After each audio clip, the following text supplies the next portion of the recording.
Buenas noches, mi nombre es Génesis Real y les estaré hablando sobre la recuperación secundaria y sobre la recuperación primaria. Bueno, antes de comenzar quisiera aclarar que la diapositiva que yo les estaré mostrando por aquí, yo las tengo aquí en mi computadora. Entonces por eso puede que desvíe mi vista frecuentemente en ciertas ocasiones. Y bueno, ya entrando en materia, es importante saber que la recuperación primaria y la recuperación secundaria entran en un sistema de recuperación de hidrocarburos. En la recuperación de hidrocarburos es posible identificar tres etapas de recuperación, en lo que serían la recuperación primaria, la recuperación secundaria y la recuperación terciaria, también llamada recuperación mejorada, que fue lo que les nombré anteriormente. Los mecanismos naturales de producción contribuyen a lo que se conoce como la recuperación primaria.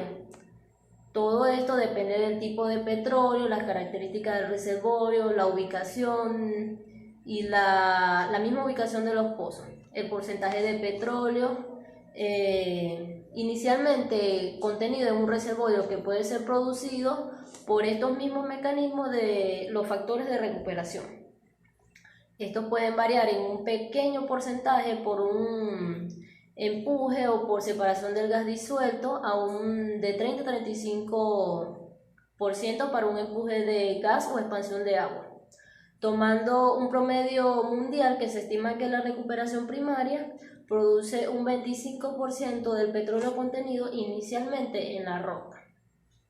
Entonces, para que el petróleo fluya de la roca reservorio al pozo, la presión a la que se encuentra el petróleo en el reservorio debe ser muy superior a la del fondo del pozo. O sea, el caudal con el que el petróleo fluye hacia el pozo depende mucho de la diferencia de presión entre el reservorio y el pozo. O sea, la permeabilidad, el grosor de las capas y la misma viscosidad del petróleo. La presión inicial del reservorio generalmente es lo suficientemente alta para elevar el petróleo en los pozos de producción a la superficie. Pero a medida que extraemos el gas y el petróleo, la presión decae, disminuye, y por lo tanto el ritmo de producción comienza a bajar. La producción, aún cuando está bajando, se puede mantener por un tiempo mediante procedimientos naturales tales como la expansión del casquete de gas y el empuje por agua. Entonces, en conclusión, la recuperación primaria utiliza energía natural del yacimiento, ya sea drenaje de gas, drenaje por agua, y hace un traslado del hidrocarburo del yacimiento al pozo. La presión del yacimiento es considerablemente mucho más elevada que la presión del fondo del pozo, dentro de él. Bueno, cambiando un poco el tema, los ingenieros en el petróleo, al pasar de los años, han aprendido que la aplicación de técnicas para el mantenimiento de presión en el reservorio puede producir muchísimo más petróleo que el que se extrae por recuperación primaria únicamente. Mediante estas técnicas, que son las que les voy a hablar a continuación, que son las de recuperación secundaria, la energía y el mecanismo de desplazamientos naturales del reservorio son responsables por la producción primaria. Estas son suplementadas por la inyección de gas o por la inyección de agua. El fluido inyectado no desplaza todo el petróleo por una cantidad apreciable, queda atrapada por fuerzas capilares en los poros de la roca reservorio. Es lo que sería un petróleo residual. Y esto puede ocupar de un 20 a un 50% del volumen del pozo. Adicionalmente, por variaciones de permeabilidad, el agua inyectada puede saltear ciertas regiones portadoras de petróleo. Entonces, en conclusión, el método de recuperación secundaria, ¿en qué consiste? Esto es simplemente inyectar fluidos directamente al yacimiento con la finalidad de mantener dentro de un gradiente de presión, o sea, un mantenimiento de presión. Este también se basa en la inyección de agua en el acuífero o la inyección de un gas natural en la superficie de la estructura, pues.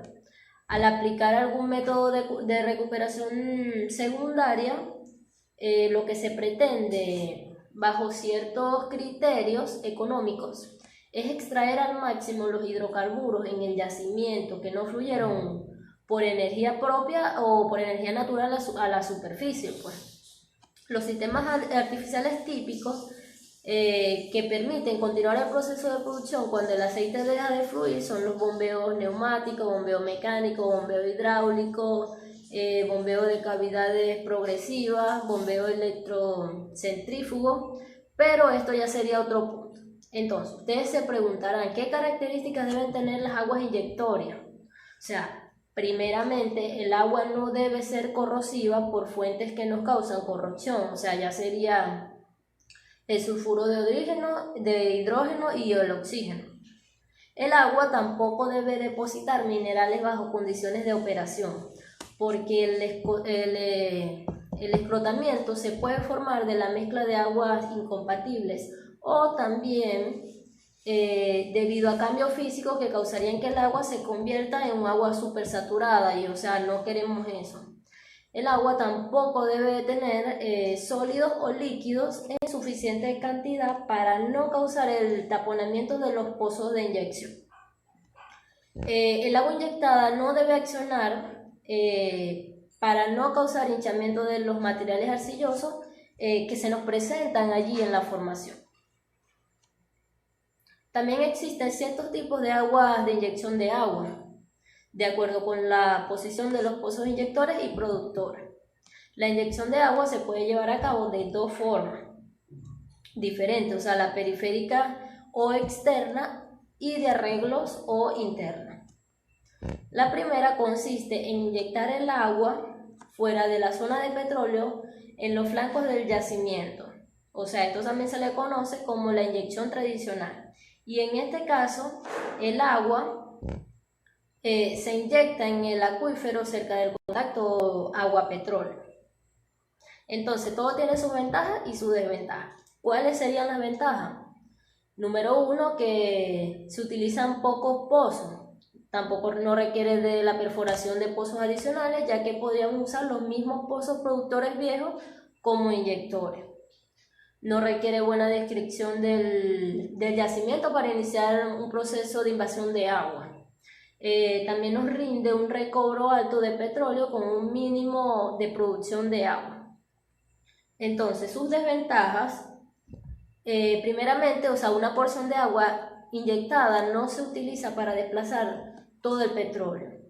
No es posible lograr un seguimiento detallado del frente de la invasión, como si es posible hacerlo en inyección de agua, en arreglo, o sea, que es lo que le voy a explicar a continuación.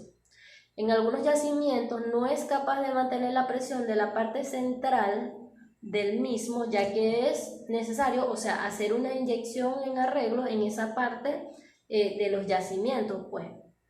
También puede fallar por no existir una buena comunicación entre la periférica y el centro del yacimiento. El proceso de invasión y desplazamiento es muy lento y por lo tanto la recuperación de la inversión, o sea, es a largo plazo, no vamos a ver los resultados muy rápido. Pues.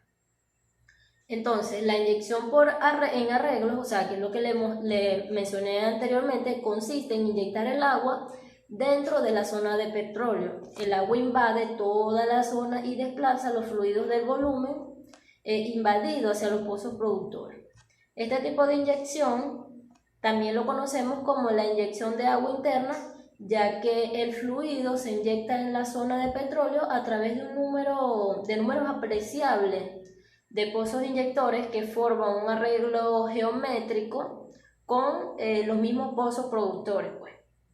Entonces, las ventajas de esto serían que nos producen una invasión más rápida en yacimientos homogéneos, Tenemos respuesta rápida del yacimiento, también nos permite un buen control del frente de invasión y del factor de reemplazo. Rápida respuesta de presiones, el volumen de la zona de petróleo es grande y en un periodo muy corto.